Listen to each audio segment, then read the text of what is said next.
I have a crush on you. Happy Tuesday and welcome to Select Africa TV on yet another amazing episode of I Have a Crush on You. And remember, it is season 2. Today we are reporting live in Durban, Kuwe Street at Pizza Restaurant.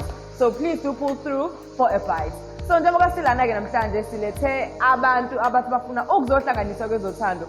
uMondli uthi ufuna ukondla intokazi thizeni nakhona uzothatha ama-chance ethatha ama-million ngoba indlela abatholane ngayo abizokumangaza. Mbukeli igama lami kuSinengwa Kanene, but of course if uyi-VIP yasemhlabeni then you get to call me under my 2000. And as I've said, I am here to play matchmaker today njengoba uMondli ethe uzocela intokazi yakozwane omangethe uthi ufuna isihlobo esihle. Ngena nami ngaphakathi-ke, I mean singaphakathi but ngena nami still sizobona ukuthi idaba lwaMondli noMazwane lizohamba kanjani. Ngifuna ukuthi ngikuthathe ngikubeke, and while you follow me, please also follow Select Africa TV on social media, and don't forget to subscribe to this awesome channel right here on YouTube and turn on your notifications so that you can stay updated every time we post. But for now, I want you to stay updated with this date, so follow me and follow me. Igama lami nguMondli kwaMaphumulo Sibongo, ngibhalelela ku Select Africa TV show. Inhloso yami ukuthi ngixhumane noKhanyo wakwaZwane Sibongo. So uKhanyo ngiyamazi kakhulu, hayi ukuthi ngibona mhlambe umngane wami kakhulu, so but unokungixoxela according to i-relationship akuyona. So inhloso yami ukuthi ngihlangane naye la e-restaurant sikwazi ukubonisana ukuthi singaphuma kanjani le ngingabhekene naye according to ama-feelings wami engizizwa ngifila ngayo ngabe ngibone kulesi simo lesi. Kodwa ke sobona mangabe sefikile la ukuthi sikhuluma sisina. So uKhanyo akasikolika, akasumngane, akasi-family member, umuntu nje omjwayele cause unokuventa kuwena? Ya, bukho umngane obutheni futhi asiyona icolleague yami. Okay. Ya, ngiyamazi. So ungikuza ukhuluma ngokuthi uku-relationship usasekuyona namanje? Exactly, I'm not sure, but kodwa indlela akhuluma ngayo nami ngiyabona ukuthi usephumile kuyona. Oh, so wena ufuna ukuzolenda? Hey, ngizoza. Wangicabangisa enye ipost engangayibona ku-Facebook, intombazane eqeda kuphuma ku-relationship. Wathi sebengihethile ofuna ukungiqedela kasho zami manje. So naye kusho uzoqeda ngayo isipikili sokugcina. Hayi, ngizozama impela ngoba nami kuyintokazi engiyibonayo ukuthi ngifanele umuntu wesilisa njenganami. So what do you talk about? Because ngizwa ngazathi you don't have a relationship noKhanyo. So ngazathi ngendlela ochaza ngayo I could be wrong, but ngendlela ochaza ngayo you sound like the only time nikhuluma mangabe suke yena ezoventa efuna advice kuwena ngalomjitha wakhe. Am I correct noma zikhona izinto ezinhlanganisayo nibeni ixoxa? Yeah, before ngengamazi ngalendlela ukuthi besifunda naye yabo. So kwakujwalana kabi naye. So yeah, so mangabe sekudlelwaneni unaphutha lokho engixoxela. So kanti mina unephenqondo. So you are the shoulder to cry on. Now you are trying to become the dude to ride on. Yes, I'm single.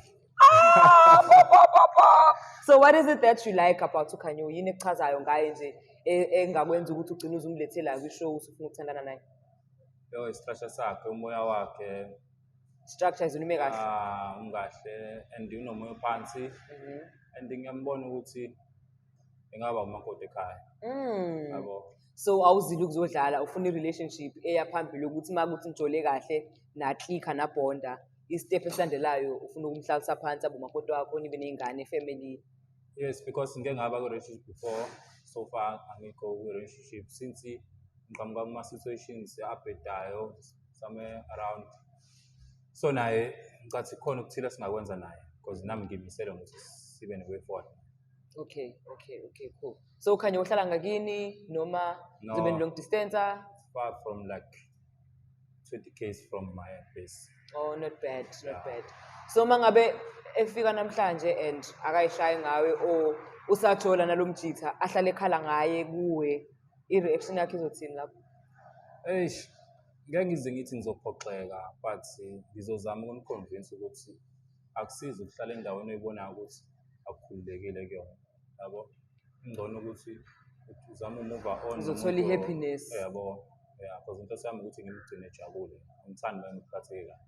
Manje awusabi ukuthi uphuma kwi-relationship uzongena kwenye akakayitholi le period yokuthi abe single ahile athi introspect ayibone naye ukuthi okay fine as much as umjitha wakhe ube bad but showcase nayo nama-flop akhe awenzile yabo athi ukubheka ama-flop akhe abuke ukuthi okay mhlawumbe kuphi angakwenza kangcono kwi-relationship alandela yabo nje leso sikhathi sokuthi umuntu ayithole ahile unpack lo guy amkhiphe kwi-system yakhe so that azoba ready for wena awusabi ukuthi utshele nomuntu ophuma kwi-relationship uzongena kwenye wena unayo lento ukuthi udinga ukuthi umuntu aphume kwi-relationship athi ukuba single kuqala bese kuyimaye ezotshola nawe ya ngathini anginalo uvalo lwalokho kodwa phela ngizomnikeza isikhathi akukhona ukuthi namhlanje ngizoshaya unqamu lajuqo ukuthi adecide namhlanje yabo ngizozama ukumvezela isithombe sokuthi lento akuyona njengamanje angiyithandi ngicela ukuthi aphume kuyona afocuse kwi-future emva kwalokho bese siyabona sisenza njani i-future ama-green patches and ugqoka u-green vele so nje akathathi walk eze ngalayo kuhlaza khona ezobona impilo yangempela exactly iyiphi into engakuphoxa mhlawumbe ngokhanyo ongayazi ongafike mhlawumbe ongasekuthiwa uxoxana namhlanje uyayi-find out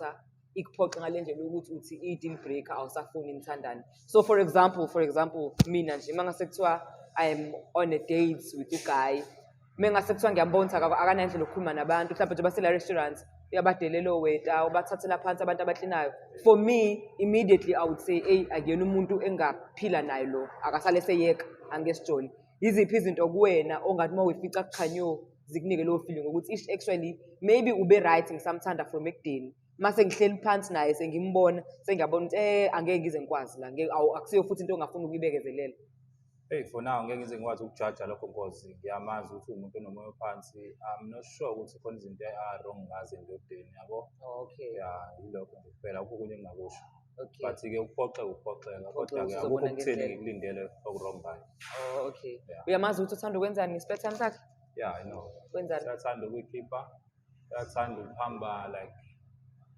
umzimba wakho akhululeke angabhitsheki travel buka indawo hiking izinto njengalezo yeah so nami willing to do that naye yabo wena iziphi izinto othanda ukuzenza wena on your own sports ukujimisa as a business instructor nizoba right most cause uyahike wena ushaya ama-sports uyajimisa okay nize be i-combination right okay so namhlanje uyazi ukuthi nizodlani or uzobona kwi-menu sobona kwi-menu masifike wethu ufila kanjani wena excited nervous awukho sure inakho lokho phela but kodwa ngihappy because uyeza ne okay ake sibone ukhanyo njengamanje angifuni ukuthi ngiqine kakhulu ngembuzo singakambona ake sibone yena sibone ukuthi into yenu izohamba kanjani igama lakhanyo masephela luba nokukhanya uzobe ukukhanya kwakho wena ubumondli wakhe ngicela Swelanda ukukhanya sikulethe la ngifuna ukuthi angifuni ukuzwa ngangifuna ukuphinda bonje bezoqoma namhlanje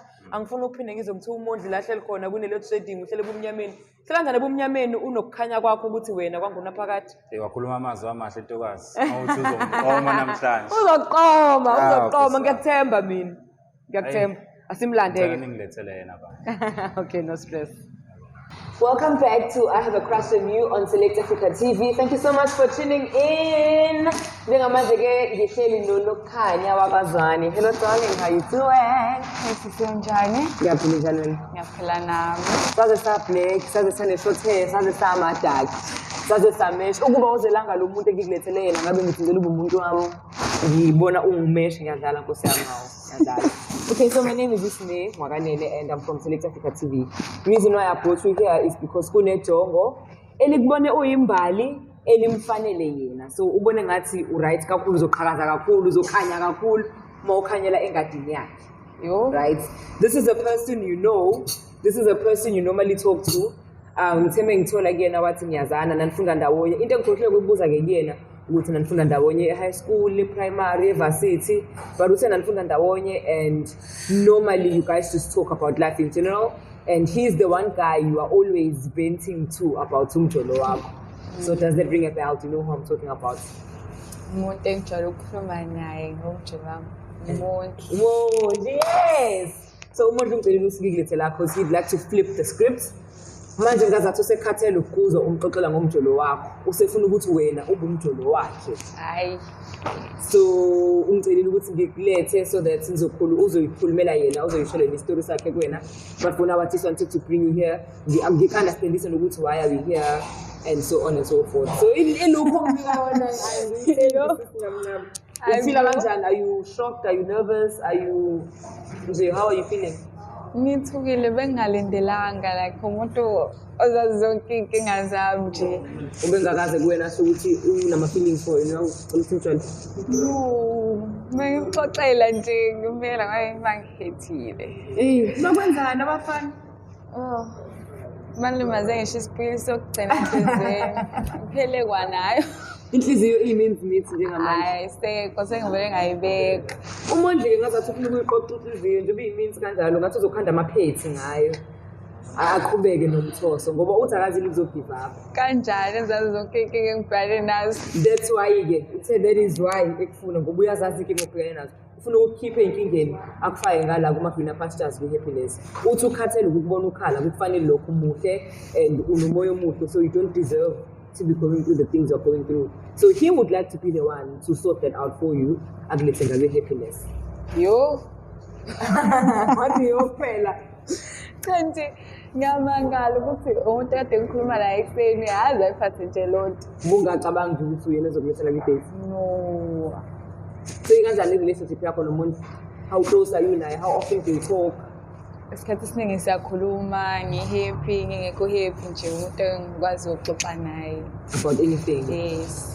Why are you guys not friends? Because ngitheme ngimbuza abantu lo bona bangana nisebenzi ndawonye, anjoli, aninayo i-title. And I'm like, if you are so close and nikhuluma as frequently as you talk, why don't you just title it and just be friends or lovers or whatever? Angazi but nje umuntu esixoxana naye like bengijwayele ukufunda naye before sisevarsity like besihlala partner yami nje besingesibona abangani besihlanganise ukufunda kuze kuyeke nakuma personal life sekuthi nje sixoxele ingakho ngibangala ukuthi uzazi zonke inkinga engibhekane nazo like why namhlanje baso sonke lesikhathi sizazana into emnandi ukuthi uzothola ithuba lokuthi umbuze wena live dive the because ukhona and is willing to answer wonke ama-questions ongenzeka ukuthi unawo because naye he understands this is a bit confusing for you ngoba indlela ayenze ngayo is kind of angeke ngisho ukuthi shocking but ayijwayelekile. Usengaze ngilethe ku-TV pho. Awuthandi ukulethe ku-TV? Kanje no not ukuthi angiwathanda amehla abantu but bengikhuluma naye ekseni. So you don't understand why angakutshelanga wena. Okay, angimbuza ke lo part but again maybe that's a question ongakwazi ukuma uhleli naye uthola ithuba lokuthi uyibuze. So is there anything you like ngomuntu? Not romantically ngoba ngiyakubona ukuthi ubungakacabangi wena that far. Sengibuza nje umuntu as a person yini nje uyithanda naye. Open ngiyakhulumeka naye akajajani. Yes. So kuzoba right masukuthola naye because angaza kujudge even though azi ukuthi une past and aware of past yakho but no ukuthi umuntu ongajajani then ay ngeke awuyizwisisa kahle ncamncam. angizwisisa. I think you guys would make a match. I mean, obviously, anginazi nobabili ne, but from the few minutes I've spent with him and what I'm getting from you, I think you guys are compatible. Ukuthi nje you need time to process yonke lento and make it make sense in your head, which is okay. But I think it'd be a good match. He said he's into sports and you're into hiking. Is that correct? Yes. About already, you guys are just Betrayal. when was the time to go to kanjani? Cha nje akasanginingi neklunyana. Okay, I get you. Kumele at least akhinthe ube ready. Maybe Maybe he had his reasons, yabo. Kamela ngichazele kabanzi. When uyayazi past yakhe yasemjolweni kakhulu. Yes, I do know it. Is it something you can overlook ube right nokuthi nijole even though uyazi past yakhe? I'm more like I'm not into relationships njengamanje. Ngeke ngidlule kukona ngisagoa angakahili. Awakahili ne? I'm not even willing ukuya kwenye i-relationship okwamanje. Like I feel like ngisadinga ukuthola mina side lami. You know what's nice? I actually saw that coming. So ngimbuzile ukuthi ngoba ukhanye uphuma kwi-relationship. Umondlena kanqenini ukuthi uthi uphuma kwi-relationship ubuzongena kwenye and he said akakujahanga. Njengamanje usafuna uzoleya i-foundation ukuthi wazi how he feels about you. But akasho ukuthi njengoba ezokhuluma nawe manje use-expect ukuthi kusasa senivuka seniyi-couple. Ushilo ukuthi uya-understand ukuthi vele you need to heal, vele you need to kind of let go of the past relationship ukuze uzokwazi ukuqala entsha. So it's not in a rush ukuthi nje namhlanje ubesafuna u-step 1 yabo nje ukuthi usurprise-ile because nika ngama-hints yona i-hint-ke leya namhlanje ukuthi okay step 1 this is how I feel about you and then gradually kancane kancane nilibele ngiyabuilda kanje Umuntu ofana negondwane kade ngiphethe seyaluma yena manje. Mhlawumbe nayo usazoluma-ke Nkosi yami. I hope not because amake abafana sebesilimaze kakhulu Sengikhathele sekumele ngingenelele uJehova ngoqobo lakhe manje abuye lo muntu ozongihetha ngimenze umkhulu. mina ngihlale ngithi ozongihetha manje ngifuna nje ukuthi ngimtholele ikhambi lokuthi ahambe ecula u-happy birthday emngcwabeni sithi masithuthula thulweni athi ningani nawani ngikhathele abantu besilisa Manje ozongihetha manje nimenze umkhulu angikwazi ukukhishwa abafana kambe ikhumba leli landela. umuhle kangaka Nginamabhadi i-relationship uphuma kuyona how long was it 4 years. Ngilimela. ubungaqeda ngisho i-degree ene-honors ngalo 4 years Qedile diploma nayo. bafethe nje besiyinikela ngayo emdolweni lapho umdolo awuyingeli kuthina back Ngazi yazi angafisa uba wazi ngayo. wangeke uze ujola ulo 4 years wazovele uyingenile esikoleni uyoyifederishela ama-studies ube right wenza ama-insave ube grand Ngilimela. ish so how are you feeling towards abantu besilisa in general njengamanje Yabona nje umuntu othi uyangithanda kumele angibhalele exercise whole 72 ihamba ne-affidavit asemaphoyiseni Yes, ne-reference nencwadi. letter ephuma kwi-ex yakho ukuthi nencwadi ehe yasenkosini nenduna. nenduna zimelana nawe ngeke ne-led councillor langakubo ewadini alibhale something lisho Kube khona okuchazayo engokwazi ukuthi uma esengigila ngithatha ziphi iy'nyathelo uma ngiye enkantolo ngifika nawo ubufakazi okutheni sasivumelene ngani. manje iphele nini i-relationship uphuma kuyona u-4 years uphele nini Iphile 22 months back kodwa nje so benisuka kude nogaye kanti kwasho ukuthi senifikile la niyakhona kakhulu.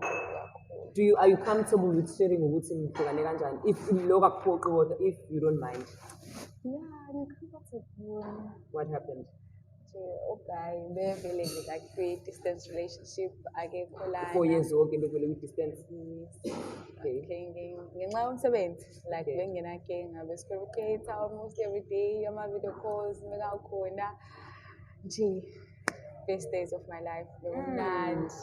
beniwashaya ama-Instagram video lawo uthi konza thini lamaculo amakhaphuli God is for me you the one mzala mfethu I cannot wait to hold you.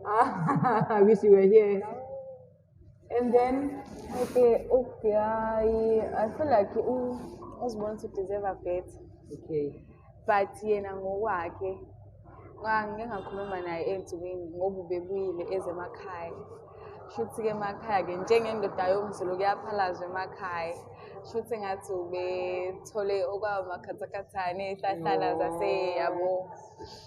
Uthi-ke yena akazi ukuthi kwenzakalani ofithi-ke mina sengilimele. Like bengisendela ama-video and stuff.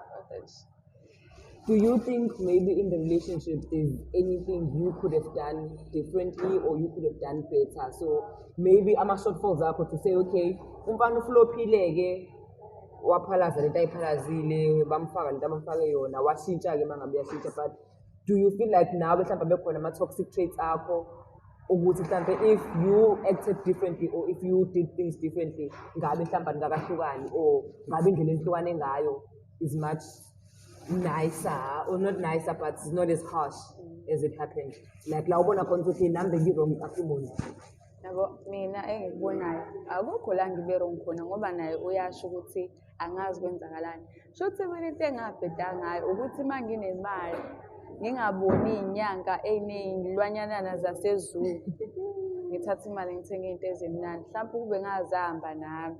ukuthi nawe uma ugeze emanzini abe ney'nkuni nyana Ngabe mhlawumbe uthi ufake i-feedback okhalweni ngidlale kancane.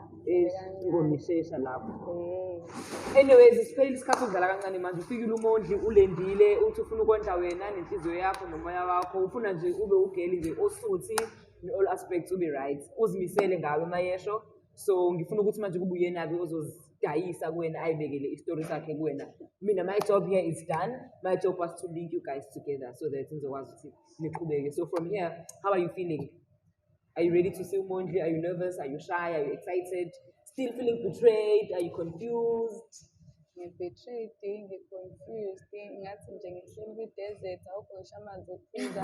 Cabangisekile nje nginembuzo. Nginembuzo. Okay, imoto izoyiphendula imibuzo yakho kuleyo. Let's do this. Ngale kanjani uzona? Ngabe ngilale kanjani? Ngiyaphila. Hayi ngale kahle. Yo sengiqhamuka sengidudubeza sengithi uzosodla la. Mayelana nani? Mayelana nani? No, ngifuna ukuzwa nje ukuthi right yini nanokuthi phela since ngazi ukuthi udlelana okubona awukho right yabo so ukuthi-ake ngikubize nje ngishayise ngomoya ukuthi ikhanda nje ukuthi lithi ukuphola kancane. Okay, wena ungibizela ukuthi ungishayisa ngomoya. But why uthi nesho kunye?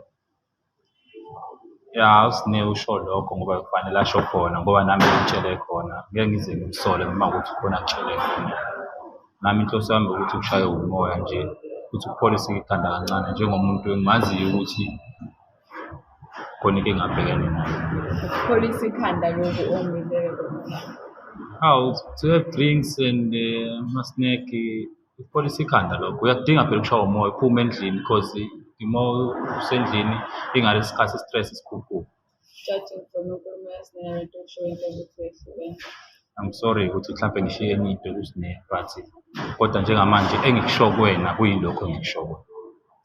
Wena nje uzongishayisa ngomoya Yes. ngikho Yeah. futhi singebesho ngekho Angisho ukuthi ubesho ngekhona. kusho ukuthini? Okay, asibe lana-ke. Ngathini? Since unokuthi ungixoxele itori lezi se-relationship yakho nalo bhoti lo engingamazi futhi enginandaba naye. Sengiqala ukuba worried, yabo? Ngiqala ungidla le nto ukuthi why uhlezi uphathwe ikhanda ngaso sonke isikhathi ngenxa yomuntu wesilisa. Ekubeni uwumuntu wesifazane omuhle. Udinga indoda ezokuphatha kahle. Nekufuza ngabe njengamanje kukhulunywa indaba yokuthi uyalotsholwa. Nesho uma wakho la ekhona u-proud ngawe, ubaba wakho u-proud ngawe, yabo? So njengoba bekufundisile nje sebemisele ngokuthi uyaqala uthole umsebenzi kodwa sekukhona abakubonayo ukuthi yazi ingane siyifundisile and nakho manje sibona abantu bezokhuleka esangweni, yabo? Angithi ngisho nawe into emisele ngayo lo kuthenzela. Nesho yena umuntu ofuna ukudlala umuntu wesilisa. Umuntu emisele ukuthi ngelinye ilanga akhokhele alotshole ahambe ayokha umuzi wakhe nomuntu omkhokhelile. Nesho ukuthi into efisayo. Awufisi wakho empilweni yakho? Uma ngingabuza nje sonke lesi sikhathi ngikhuluma nawe ngixoxela zonke izinto engibhekene nazo uwenze njani uyazithatha uyazibeka uplanela noma kwenzakalani uqale nini wena ukubona yonke lento oyisho ukuthi kufanele yenzeke? Okay, ake ngithi njengoba usuke ungixoxela nje it's not your first relationship oke wangena kuyona so eyokuqala vele ngekho serious waphuma kuyona so lesibili bewuyitshela serious in a way forward so mangabe usubona ukuthi ayinayo way forward nakhona futhi usufuna ukujumpa off kuyona of which ukuthi akumele kuze kube isikhathi eside lokhu ushintsha umuva uyashintsha igama lakho angifuni ize ngicole kakhulu ngikhona ngibe ngazi ukuthi how much I feel about you, yabo? Inhloso yami ukubona ukuthi wena you about me. ngifile ngalesikhathi ungena ku-relationship yesibili sekuqala khona iy'nkinga futhi nakhona usukuyona usuphakathi ngalesikhathi sekungena iy'nkinga usukuyona phakathi ingalesikhathi kuqala iy'nkinga ingalesikhathi kuqala ngiba nama-feelings yabo but-ke ngisalapho nje So ngiyaqhubeka ngikhuluma nawe ngaso sonke lesi sikhathi wena you about me ungangixoxeli ngakho. bengizokutshela kanjani because bengingabe ne-show ukuthi wena usujumpa off relationship okuyona since usungitshelile ukuthi usujumpa off relationship okuyona ingalesikhathi ngifuna ukuthi manje ngisheshe ngikutshele khathi ungeke uze uzame try ukuthi ujumpe into another relationship ngibe ngikhona ngibe ngazi ukuthi how much I feel about you.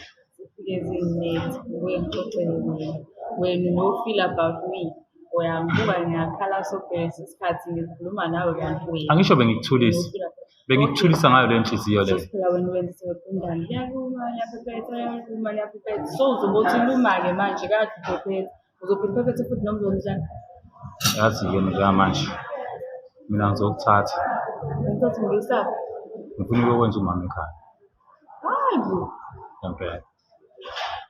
Phela nami sengikhathele ukubuza ubaba noma ukuthi wendoda iminyaka ihambile manje sangabona muntu ekhaya. Kanti ngophika kuze kube nini emuhle.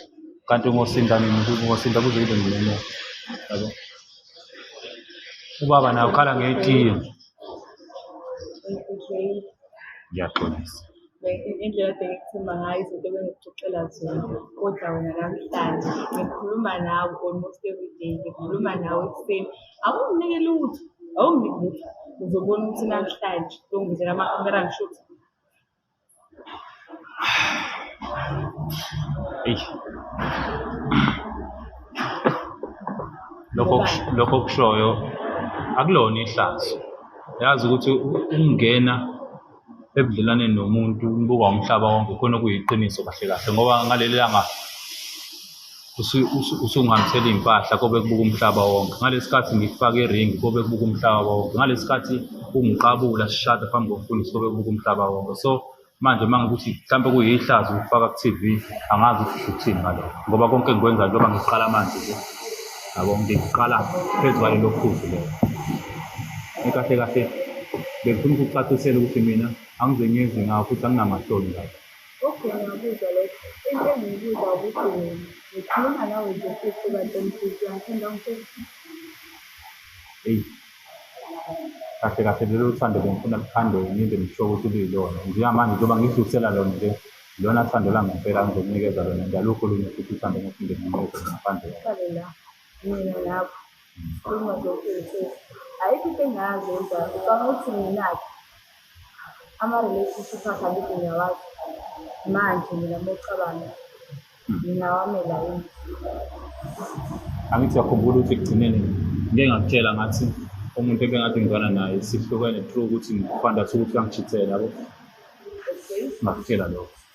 So now wakwazi ukuthi ungibonise kulokho ngathula yabo kwaba ukuthi ngidlule lezi inyanga nje njengoba nje ngekho ku-relationship njengamanje nje ukuthi-ke phela umuntu wena ngeke kube le nyanga i-relationship phela ngabe sengijiyelile ngithi nami mina now we used to share everything.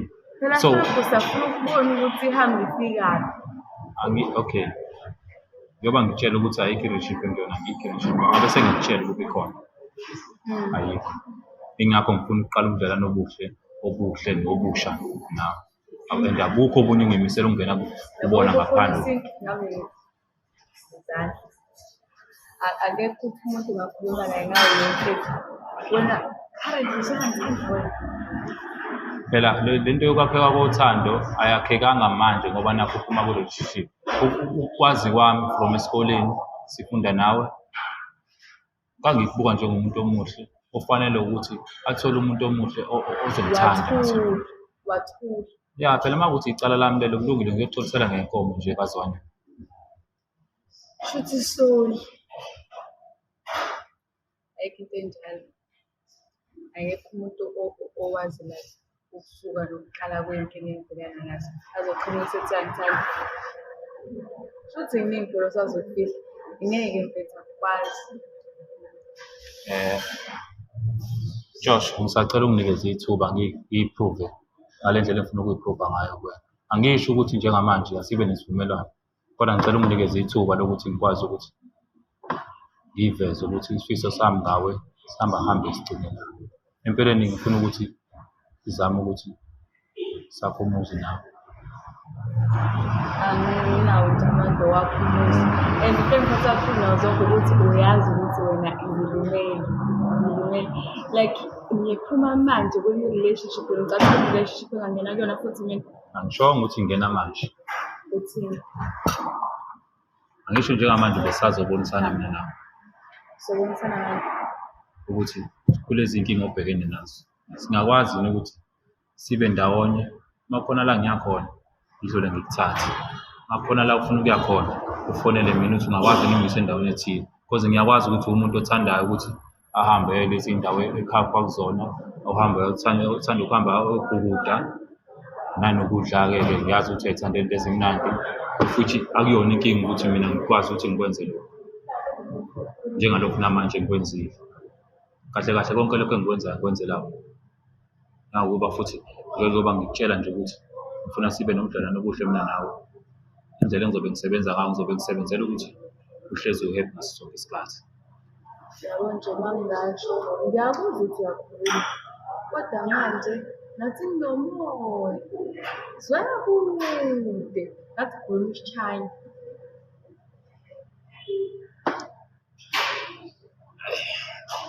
Ngiyakuzwa Kumele isiChina nje ngeke ngifike ngikhulume nawe ekuseni ungangitsheli ukuthi wena nje manje nje ungangeke ukube uzinele ombize la weselect Africa ubengazi ngeke futhi ungifonele manje shuthi mina uPopayi cha yena uPopayi umuntu wesifazane abantu besifazane bonke baphila ngama-surprises i-surprise ifikele nombani yabo so wena uyazi namahlaya i-surprise yakho yini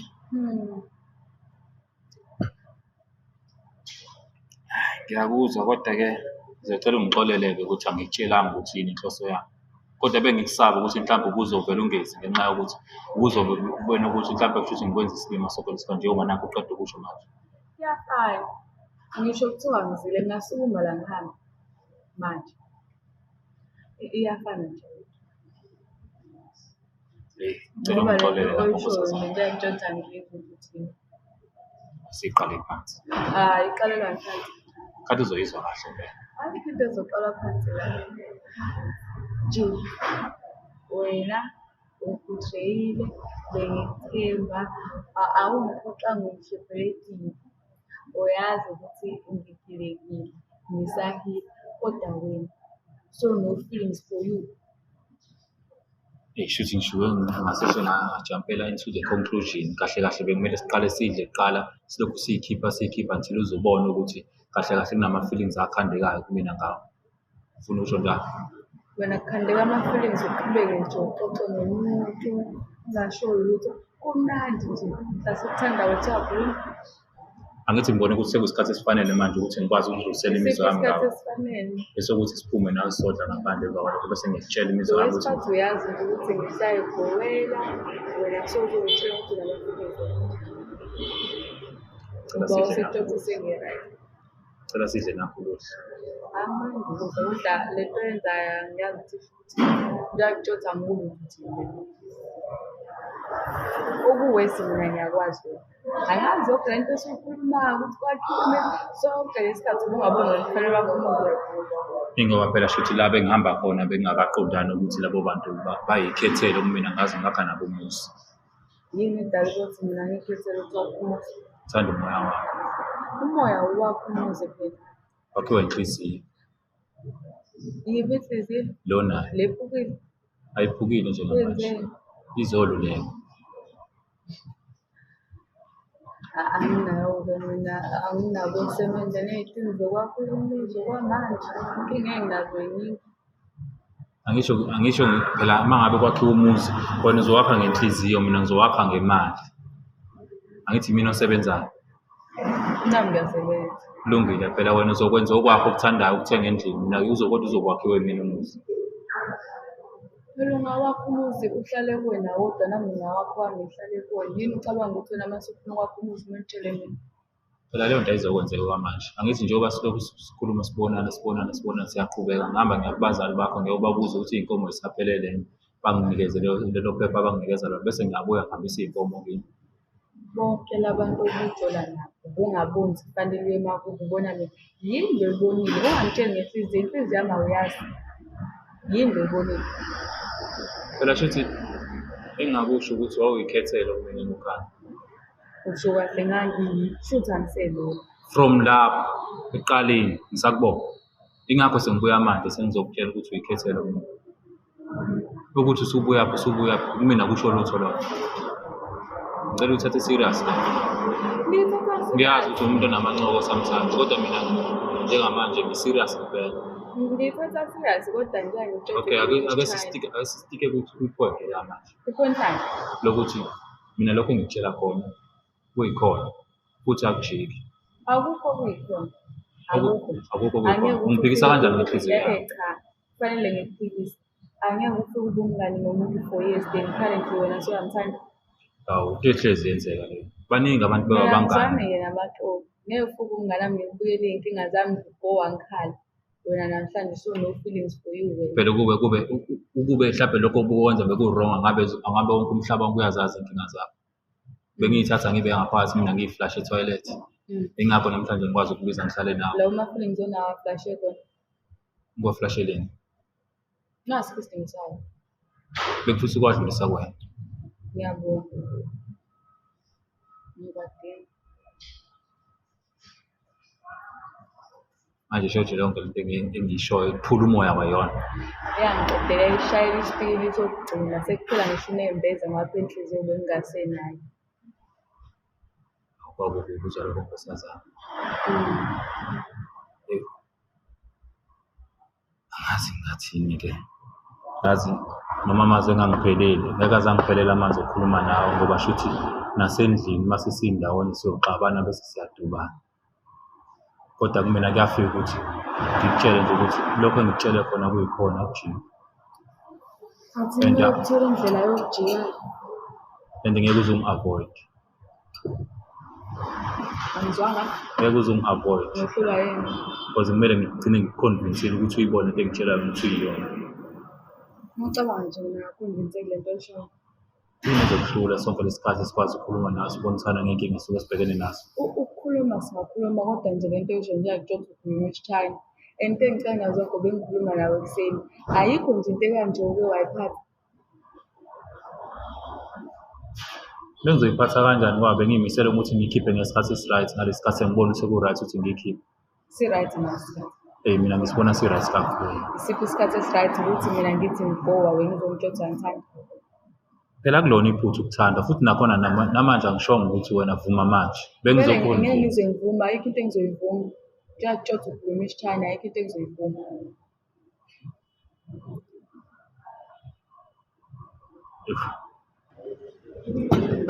Ngiyacela. Asesigqabeni? Sizozwana. Yini ekumele siyizwane? Okay. Ngafuna ukugetsha ukuthi emangicatha sizozwana. Bengivuma lapho kodwa awukho nje right. Ngiyaxolisa. Ya ayikho into exoxisayo. Ngiyaxolisa. Kuthini? Ngiyaxolisa. Kodwa nje Ungakwazi ungixolela kodwa? ngisho ngingakuxolela but ekumele ukwazi ukuthi mina nawe angicabangi ukuthi singaphinde sibe naleya bond esinayo naleya communication ebesinayo. Like kuphelile ngokwami ukubuka since wena sewunaba-feelings zami mina ngingazi ngazi ukuthi ubuka nami noma singebona abangani noma singasibona abangani abatheni kodwa angicabanga ukuthi sengaphinde ngikwazi ukuthi mina ngithathe inkinga zami ngiyikhulume nawe. Ya phela ngithi inhloso yami ukuthi ungabe saba khona inkinga ezoqhamuka eceleni. Inkinga zonke ezoqhamuka simina nawe. Ayisekho inkinga ezinye ezoqhamuka manje. Izobe iqhamukela ukuthi ziqhamukela abantu ekumele bekusebenzise. Inkinga engakho enye nje inkinga waloyishoyo. Futhi-ke nje lento yakho angeke ngize ngisebenzele. Asiphi izathu? Asiphi izathu? Angeke ukuthi wena wazi ukuthi mina ngiyagowa akakapheli ngisho iy'nyanga eziwu-6. Hayi shemaye uphoqile wena. Okay, 6 months not enough kuwena. Bekumele kube unyaka bese uyabona ukuthi uma kanjani nempilo yakho. Ngisho ngagowa for 3 years. Empeleni kahle kahle wona so akakamisele ukungena ebudlelwaneni. Angiyimisele futhi abukho ubudlelwane engizongena kubona. Cha ngeke ngikuphikise phela nawe umzimba wakho lo. Wena uzazi ukuthi ufunani. Kodwa mina ngohlezi ngisesayidini lakho ngasonke isikhathi. Futhi ngeke ngithande. Ayikho into engisazoyizwana nawe wena ukwazi ukungitshela ukuthi unama-feelings zami. Unama-feelings zami. Hayi awukho serious shame. Yazi ngithi think ukuthi mina nawe bengikhuluma nawe and bengithatha njengobhuti wami esiyiclose naye. Bhuti wami kanjani? Awusona amaphumulo? Ya, ngamaphumulo. Ungazwana. uzwane noMaphumulo kuhlangana Uzwane noMaphumulo mina ekhaya sibiza uMaphumulo uZibode uMashimane. Then wena uzothi uyangithanda ngiyakhona le mina ngiyazi la thina phela siqhamuka la insuku eBhamshela wena uqhamuka le koNewcastle ngala ngakini-ke shuthi nifaka uMaphumulo kozwane uzwane noNtshosho asihlangane noMaphumulo ngakini nami ngasekhaya. awu phela shuthi bekuzwana amagazi uthi angithini Uzwana amagazi. phela uma kuthi sengiphoxile ngokuweshela ngibona intombi mina ngazi ukuthi yakantshosho bengazi ukuthi yamaphumulo futhi nabakithi ngeke ngisole uma ngabe bengenza ukuthi bese ngigadla ithe egcekeni Yebo kusolwa ngabekeleni. phela bazobona ubuhle bakho Hayi ngiyakwazi ukwenza. cha kulungile ke dadewethu-ke kuzoba nzima kodwa ukujwayela lokho uthi udadewethu Hayi kodwa ngizokhuluma nawe. Angizwani notsotsi mina. utsotsi ungena ngaphi manje angithi uqeda ukungitshela manje ukuthi udadewethu Utsotsi uma ukwazi ukuthi ngithi ngikhuluma nawe ekuseni ungangitshotsi uzongibizela ama-TV wenze ungitshotsi no feelings for you. Yini feelings for you? Uzongikhulumela isiNgisi. ewu njengoba sengishilo nje ukuthi inhliziyo ayiphakele Ayiphakele. nami bengizwa lokho engikuzwayo ngami nawe uma ukuthi usho ngiyaxolisa ungakwazi ukungixolela kodwa Hayi mina nawe ngesisazwana. Ayikho nje into engisazoyikhuluma nawe. Nge-serious. Wena ungenza upopayi. Ngikhuluma nawe ekuseni nje. Uyaxoxa wena uyangithanda. kanti ziyondle Mashimane Ayasika. ngiyaxolisa mama ungixolele Asisazwana. cha phela sesingalibamba ithambo phela bengazi ukuthi udadewethu ngingakwazi kodwa ngixawona Lakho nini?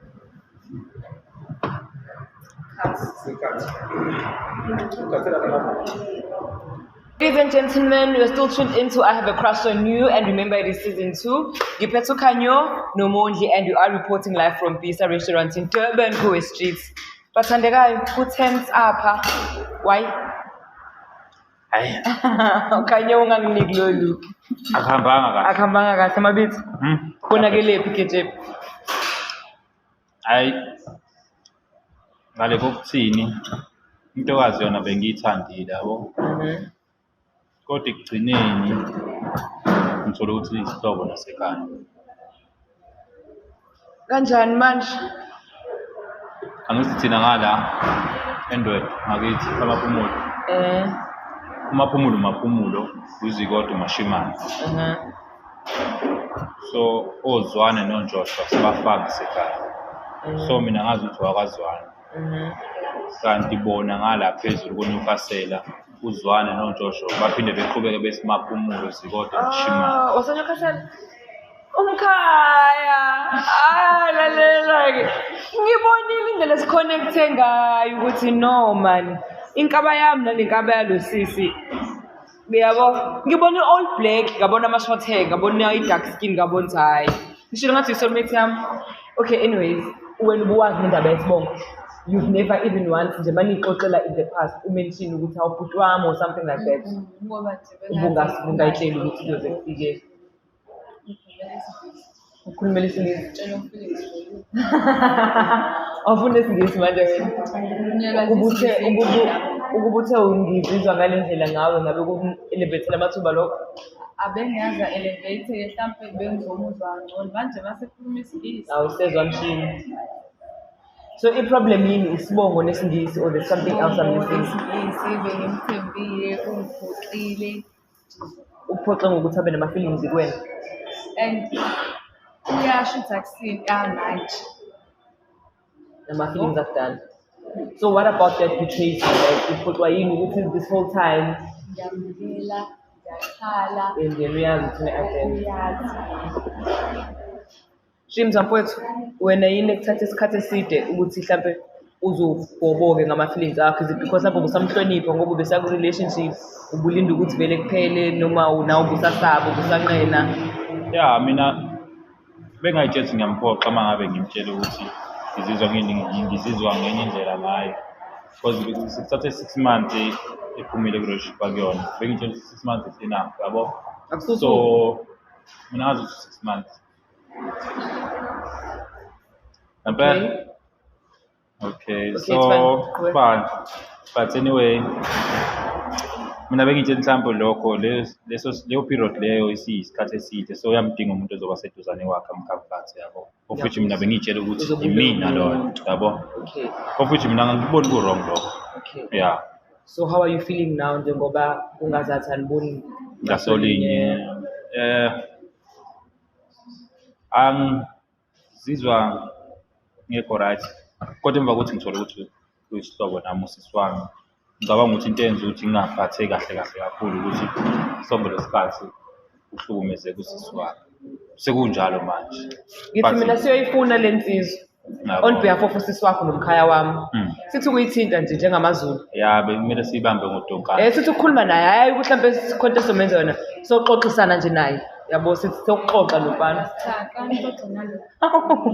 awenzeni manje mina sisi awukwazi ukuthi ungazwana lo muntu abe no-feelings for you wathula kulo ukhuluma naye ekuseni akasho lutho and ufika la ukhuluma nje ezifo ucathi angazi ukuthi kumalalani ngoba nasengikufahlazile ukube buya ngawe ubuzoprefera ukuthi yonke le nto yenzeke kanjani uzoprefera ukuthi ama-feelings akutsheka ngawo usajola laphaya while usaventa like ngokwakho ubuzothanda ukuthi yiphi indlela ubuzothanda ukusenze ngayo ukuze ube right now yabo mhlawumbe ukuba wayesheshe azi ukuthi mina naye khona la kuhamba sihlobane khona ngoba mina bengikhuluma naye kalula sentindeni umngane wakho utheni sizwane beyosheshe azi manje mina bengifuna ngifisa kwabhutami ngixoxela naye stuff yena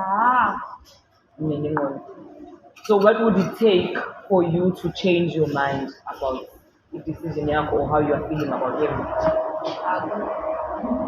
Ezoba right nje ngeke ngeke Sawazala. Ngisho sengincengele yimina. akekho right Angihleki no angihleki. Ima kanjani manje? akekho umuntu engahlala naye goyenze ngibuka kanti yena uyasho ukuthi nama-feelings ami wayabheka. So kuwena that is the major red flag eyenza ukuthi kungabisaba khona into ezoshintsha after lokho. And wena ubungazi ukuthi uyamlimaza ubutshela ukuthi nawe uyamhlonipha ngoba ubusathula. ngazi ukuthi ayisho nganikeza ezinye izizathu but uthi isizathu esisodwa If it wasn't for leso sizathu do you think mhlawumbe ikhona into ekade ingenzeka phakathi kwenu bungambuka if indaba yesibongo and kube kade wakutshela do you think ngabe mhlawumbe by now ngabe sengiyajola? So either way nje why is it not what you're looking for? Uyazazi impilo zabantu uyazazi Ngoba nazelana inkinga. le nkinga iqala emjolweni esedlule kuyona not about me iyakhethe ngiyayisaba Kanti wena ubutshela kanjani bafu? hey ngicela zimnike inkinga yami yabo manje futhi uyazi namanje ngakhe esaba nje ukuthi mhlawumbe mangabe kuthiwa na ungena emidlalweni nami hey uyobanga nini sayofana uyobanga nini Nalapho uma khona. So bese sizubhula umlilo kanti so Mashobane mangikubuza uthe wena uzomshaya ngama-greener pastures. avela phelele emoyeni Sabalala ngathi amathemba. So now where does this put you? I mean, I know you guys are not really friends or that close, but ubudlelana kade ninabo senze wenzenjani ngabo after the date? but mina ngiyimisela ngokuthi kuqhubeke because usisi wami Ayikho nje indlela engenza ngayo ukuthi axolise ukuze at least iqhubeke ubudlelwane-ke ngisho kuthiwa-ke. Cha phela ngithi yena ubengekho aware ukuthi uyakulimaza yena ngokwakho ubetshela ukuthi yona into right ngoba ukulindile bengafuni ukuthi akudisrespect usajola. umuntu ongozile ngoba kanje uyangithanda But ukube wakutshela ngaleso sikhathi would you not feel like uthatha advantage ngokuthi uyagowa? Namanje nje ngiyabonga usethi ngivulile ngoba uyazi ngabe sengiyabona ukuthi ngiyaphosta ngiyajola abantu uyabona ukuthi angakabi ngisheme udini No, but I mean it's different mangabe usaxoxa usakhala usazophinda ubuyele kumfana yabo usazophinda Kufanele uvele. manje ngisengabuye Yo manje ngisengabuye yo kwacwile yami inhliziyo ngayizwa. cha phela umyandisa kwabo yami bayilo nje singabuyela manje manje ngiyenzela ngithanda Ngizwe i-heartbeat ishaya la i-heartbeat. Amehlo ngasacwayiza phakathi Mina ngibalanga. ngithi uphumile straight. Bengazi ukuthi usakhona enhlizweni. Yo yabo nje ngizwe ngathi umoya ungena emadolweni ngoba awusangeni la ngoba kuvalekile la. Ushaya la Awusenamahloni nokuthi utshela ubhuti wakho ukuthi la ndoda usayi. ubhuti wakho omthandayo. Wait, I no feelings for you. Okay, so how are we ending this? Mina ngicela ukuxolisa kakhulu kunokhanya. Ngiyaxolisa siswami. Akho konke ngishilo kuwena. Ngicela ungixolele.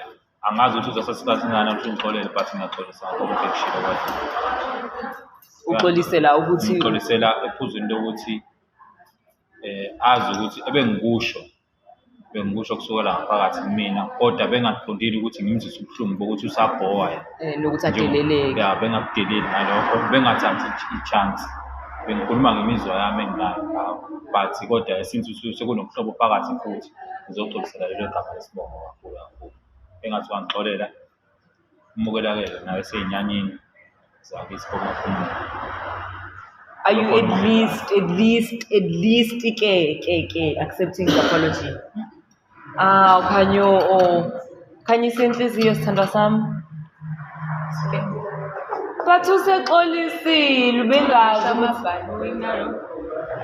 ona usukuthi nje ngisho umuntu esechazela ukuthi ubengaqondile like it was not intentional ukuthi akubhayisise ngalendlela ofila ngayo wena because I mean indlela ofila ngayo it's valid angifuni ukuthi invalidate ama feelings akho sithi une drama whatever. No, if you feel like udelelekile then udelelekile and it's okay nayo kodwa at the same time he genuinely did not mean to cross lawo ma boundaries yena ubetshela ukuthi wenza into right kwasho ukuthi into right for yena I wrong for you yabo so yo yabo nje sengicela nje to accept apology ngiyakubona kuphi ukuthi date ahamba ngakahle accept apology so that you guys moving forward from now ningabi awkward ningabi at least ningazoba civil with each other at least Cha phela kusawukudinwa kwamanje angithi bungalindele lokho ngizokuba ngikusho kuwena manje.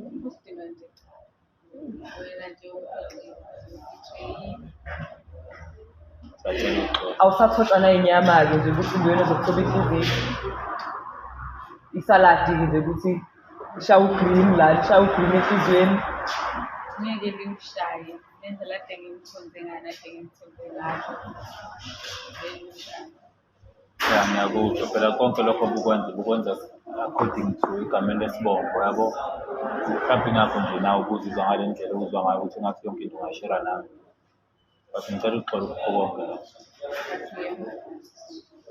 okay ngicela mina ukukubonga ukuthi at least ukwazile ukubona ukuthi la kade uthi uzama khona akuzamekanga wakwazi ukwehlela ngezansi ubone ukuthi okay shuthi sengimoshile ngiyaxolisa abaningi abantu ababenza leyo nto abantu abaningi ngisho umuntu e-wrong uyaqhubeka narrative yakho ukuthi hayibo mina bengikushela bla bla bla so at least for you to acknowledge and see ukuthi usumonile wakwazi ukuthi uxolise mina nje personally ngiyafuna ukuthi ngithi naye ngiyambongela but usazongiphoxa-ke manje Khanyo ngibona indlela esekubuka ihla nginika lona so thank you then wena Khanyo ngicela nje ukubonga ukuthi at least-ke kukho konke ukwazile ukuthi uhlale throughout i-dates wamlalela even though izinto ade zisho ayihambiselani nawe ubungasukuma uhambe umshiye khona la but uhlalile wamnika isikhathi nethuba lokuthi akhulume azaqede azafika la ahlisa khona so I just want to thank you for that and for isikhathi sakho because ubunganqaba ngisho ukuza la uthi busy or whatever but you came because you wanted to hear ukuthi sothini kuwena so I appreciate that a lot and on behalf of the whole team thank you so much for just pitching up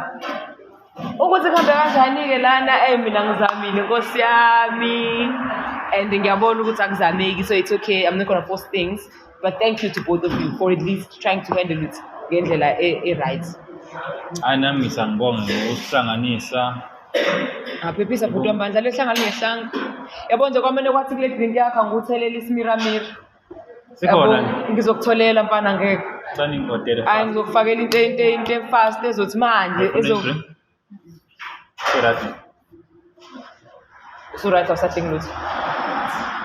Ngicela ukunishiya ku-tense kakhulu for me. I can't do this anymore. Like ngicela nje ukuthi nginishiye ngomoya kaJehova. Usazoxola. Sazoxola. All the best mpuwethu. Owakwethu ngeke sixabane nomfethu. Ethi bimnandi. Bonke icathi kuhambe kahle. Ngisolutho nendaba ehleli kuyona ibi-right ipholile. Ya yilokho ngingakusho. Ithami yanamhlanje ngibheda bekumnandi ukudla kuphela. Umondli bengizwana naye kanti yena uno-feelings for you waphinde wangikhulumela nesiNgisi. Engayithandanga namhlanje ukuthi since benginoKhanyo la kuyaba nokuthi ke kuningi bese ngikwazi ngaye so yena ukuthathe as if mina ngisebenzisa ithuba lokuthi ngizazi zonke inkinga zakhe sengizothatha i-chance yokuthi ngicabanga ukuthi sengamenza umakoti ekhaya ngezinto adlule kuzona.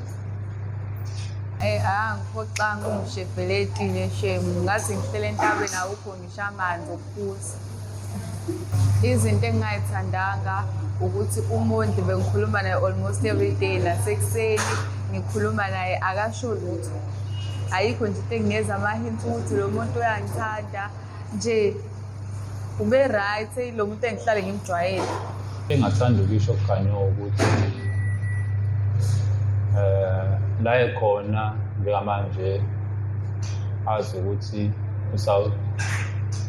usawumngani wami usawusisi wami since ngifanda nokuthi sihlobo naye bengazi ukuthi uzwane noMaphumulo akuhlangani but namhlanje ngithola ukuthi uKhanyo njengoba ungakwazwana ngazi ukuthi ozwana noJoshua ngazi ukuthi uMaphumulo Mashimane so bengazi ukuthi konke lokho akuhlangani kodwa namhlanje ngitholile lokho so la ekhona ngifisa ukuthi engathi ngangixolela ukuthi ngizizwe ngisemzweni yokuthi mina naye singaba ithandana ngelinye ilanga kodwa-ke ngiKhanyo la ukhona engathi ungangixolela dadewethu. Engathanda ukusho kumuntu ukuthi ungibetrayile ayikho into ophinde ngihlanganise naye. You're right. To say I'm heartbroken would be an understatement because I really thought umondli masihamba la uzobe sewumondli kaKhanyo, but as it turns out lokukhanya umondli akade ethi uzoba nakho kwangunaphakade akakutholanga okusho ukuthi ushawe i-load shedding ngoba ukukhanya kwangunaphakade akumkhanyelanga ubethu unokukhanya uzolala esowakhe ayona ukukhanya wathi cho ngibhlungu ngifuna ukungasho ngazi noma kuyavela yini kalapho ukuthi i-headache ingishaya phansi kwenyawo esithendeni on behalf of umondli ngibhlungu seriously. If you'd also like to bring someone here on the show because you want to confess how you feel about them or maybe you like their work ethic, ufuna ukuthi usebenzisane nabo, ufuna ukuba umngane wakhe but uyanqena ukushuthi i-friendship shot uyasaba ushawe kwababa, please do let us know via the email address down below and we will sort you out. Sizokusetha right here on Select Africa TV. Okwamanje, all I can say is thank you so much for watching, tuning in and being a part of this awesome episode of I Have a Crush on You. Remember, it is season 2. Ngisafuna ukuthi ngiyokhala, ngikhalela umondla, ngikho right yazini. Yabonja lehlanga lungehlanga, yabonje sithi tutu kulo ndawo. In the history of all rejections, this has to be the most laid-back rejection I've ever witnessed in my life. In all of the dates combined, we Select Africa TV, I think this was the most awkward date ever. So I haven't processed it. I don't know how I feel about it. Ngifila mina ebekade ezoshela because what do you mean? What do you mean awufuna umondli akondle? But anyway, from myself and the team, thank you so much for watching, for tuning in, for subscribing and for following Select Africa TV. If you haven't subscribed and followed our channel, please do so. Just follow Ishe Kulinzo Kumana and subscribe to this awesome channel right here on YouTube. Turn on your notifications so that njalo uma ngabe amajitha eshawa ngepani njengomondli ungeze uphuthele. Ngifuna ukuthi ube khona, you will be there. Mondli, you will always be famous. Khanyo, I'll forever be a stan. No, ngiyadlala, I'm not a stan of your work. Anyways, let me love and leave you. Hopefully next week, same time, same place. It is going to be a different story, but thank you so much and happy Tuesday. Good night. I have a crush on you.